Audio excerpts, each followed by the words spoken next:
بسم اللہ الرحمن الرحیم۔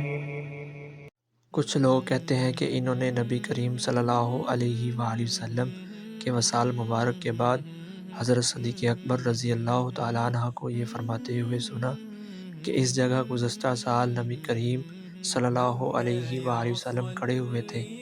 یہ کہہ کر آپ رو پڑے، پھر فرمایا سچائی کو اختیار کرو کیونکہ سچائی کا تعلق نیکی کے ساتھ ہے اور یہ دونوں چیزیں جنت میں ہوں گی۔ جھوٹ بولنے سے اپنے آپ کو بچاؤ کیونکہ جھوٹ کا تعلق گناہ سے ہے اور یہ دونوں چیزیں جہنم میں ہوں گی، اور اللہ سے عافیت کی دعا مانگا کرو کیونکہ ایمان کے بعد عافیت سے بڑھ کر نعمت کسی کو نہیں دی گئی۔ پھر فرمایا ایک دوسرے سے حسد نہ کرو، بغض نہ کرو، قطع تعلقی مت کرو، ایک دوسرے سے منہ مت پھیرو، اور اے اللہ کے بندو آپس میں بھائی بھائی بن کر رہو۔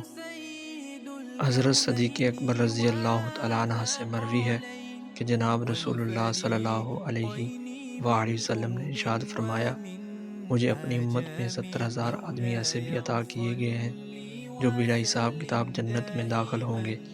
ان کے چہرے 14ویں رات کے چاند کی طرح چمکتے ہوں گے اور ان کے دل ہر طرح کی بیماری سے پاک ہونے میں ایک شخص کے دل کی ہر طرح ہوں گے۔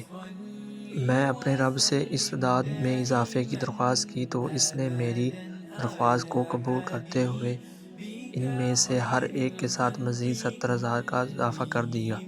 گویا اب 70,000 میں سے یہ ہر ایک کے ساتھ 70,000 سے ضرب دے کر جو تعداد حاصل ہوگی وہ سب جنت میں مذکورہ طریقے کے مطابق داخل ہوں گے۔